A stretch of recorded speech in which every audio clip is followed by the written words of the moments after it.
जी दोस्तों, अब इस वीडियो में हम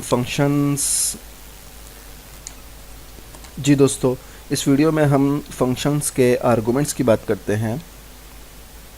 ये तो हम पिछली वीडियोस में देख चुके हैं कि फंक्शंस के आर्गुमेंट्स को कैसे पास करते हैं।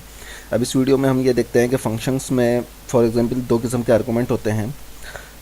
एक होता है कंपलसरी लाजमी और एक होता है ऑप्शनल इख्तियारी। अगर किसी फंक्शन में किसी आर्गुमेंट्स लाजमी आर्गुमेंट्स को और अगर किसी फंक्शन में कोई आर्गुमेंट्स लाजमी हो जो कि पास कराना ज़रूरी हो, तो हमें अगर हम उसको पास ना कराएं तो हमें एक एरर का सामना करना पड़ेगा, ठीक है।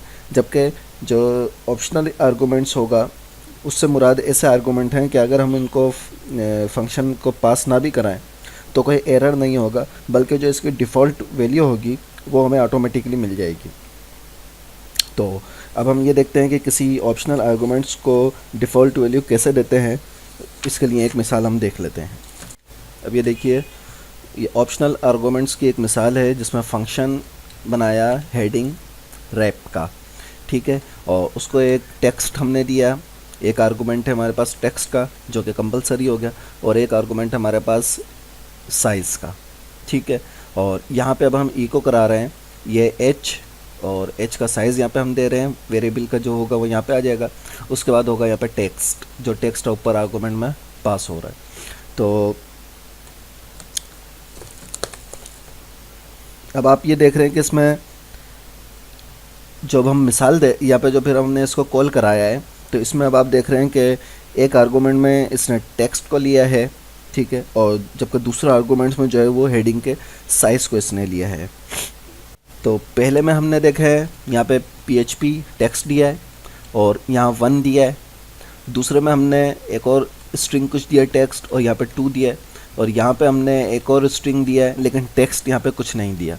तो चूंकि यहाँ पे हमने टेक्स्ट नहीं दिया तो यहाँ पे जो ये इसका आर्गुमेंट बना हुआ है $size = 3, तो ये ऑटोमेटिकली इसको ले लेगा। यानी यहाँ हेडिंग 1 बनाएगा, हेडिंग 2 बनाएगा, और यहाँ हमने कोई हेडिंग नहीं दी तो ये डिफ़ॉल्ट H3 की हेडिंग यहाँ पे ले लेगा। ये देखिए, ये PHP 1 में इसने हेडिंग 1 ले ली है, यहाँ पे हेडिंग 2 ले ली है, और यहाँ पे डिफ़ॉल्ट हेडिंग इसने 3 ले ली है। अगर इसको हम इंस्पेक्ट एलिमेंट में भी देखें तो वहाँ पे भी ये हमें ऐसा ही शो करेगा।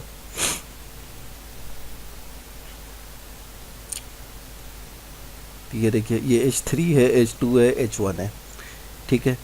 तो अब आपने इसको अच्छी तरह देख लिया होगा कि किस तरीके से हम ऑप्शनल आर्गुमेंट्स जो है वो बनाते हैं। फंक्शन के अंदर ही हमें उसकी वैल्यू असाइन करनी होती है, तो वो जो आर्गुमेंट होता है वो ऑप्शनल आर्गुमेंट बन जाता है, ठीक है। तो हमारा इस वीडियो में कंप्लीट हो चुका है। फंक्शंस हमने देख लिए हैं कि फ़ंक्शन क्या काम करते हैं और किस तरह कितना ज़रूरी होता है हमारे लिए, और हम फंक्शन कैसे क्रिएट करते हैं, किस तरीके से उसके अंदर हम जो है वो स्टैटिक स्टेटमेंट कैसे बनाते हैं, और उसके अंदर ग्लोबल वेरिएबल कैसे इस्तेमाल कर सकते हैं, और उसके अंदर आर्गुमेंट्स वगैरह कैसे इस्तेमाल कर सकते हैं, फंक्शन के अंदर डिफ़ॉल्ट आर्गुमेंट कैसे बनाते हैं। ये तमाम चीज़ें हम इसमें कवर कर चुके हैं। अब हम नेक्स्ट वीडियो से जो है वो एरेज़ के बारे में सीखेंगे कि एरे वगैरह क्या होते हैं। एरे के बारे में नेक्स्ट वीडियो ज़रूर वॉच करें।